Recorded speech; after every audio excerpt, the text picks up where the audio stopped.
Junie B. Jones and Some Sneaky Peeky Spying by Barbara Park. Illustrated by Denise Brunkus. Read to you by Avraham Natcher. My name is Junie B. Jones. The B stands for Beatrice. Except I don't like Beatrice. I just like B, and that's all. I go to kindergarten. Kindergarten is what comes before first grade. Except for I don't know why it's called that silly word of kindergarten, because it should be called 0 grade, I think. My teacher has the name of Mrs. She has another name too, but I like Mrs., and that's all. Mrs. has short brown hair and long skirts of wool, and she smiles a real lot. Except for sometimes when I'm noisy, she claps her loud hands at me.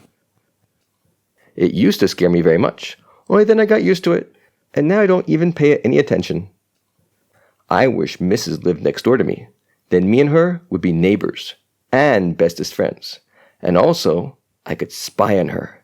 Spying is when you be very quiet, and you look at people through a peeky hole, or a crack, or something. I am a very good spyer. That's because I have sneaky feet, and my nose doesn't whistle when I breathe. Last Friday morning, at Grandpa Miller's house, I hid it in the dirty clothes hamper. Then my grandpa came in the bathroom, and I lifted up the lid a teeny bit, and I peeked my eyes at him. And guess what? Grandpa Miller took his whole teeth right out of his head, that's what! I popped right out of the hamper.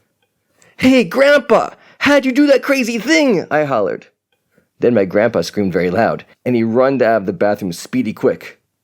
Grandpa Miller has high blood pressure, I think. Pretty soon Mother hurried into the bathroom with angry feet. "That's it," she yelled. "No more spying. This is the last time I'm telling you. Do you hear me, Missy, do you?" "Yes," I said. "'Cause you're hollering in my ear, that's why." Then Mother took me home. Except for she kept on staying mad at me. "Find something kind of quiet to do," she said kind of growly.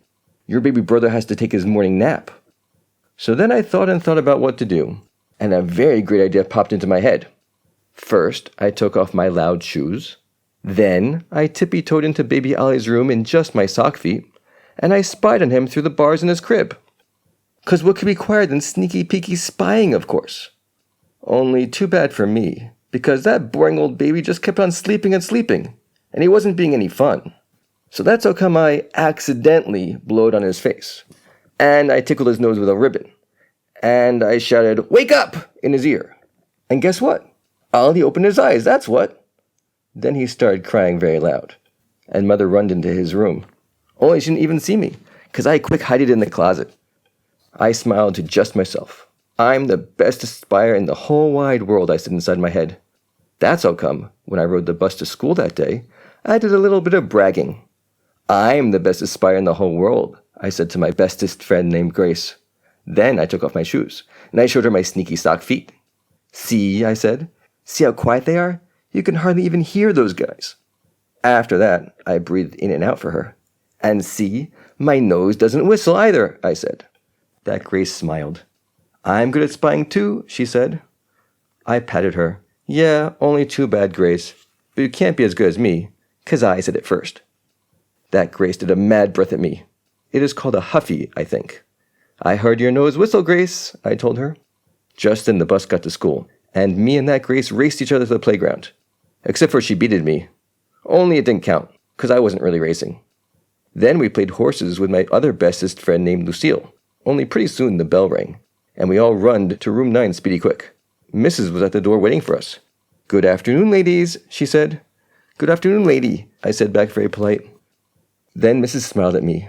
That's because she's the nicest teacher I ever saw, and so I wish me and her were bestest friends. And guess what else? I wish I could hide in her hamper.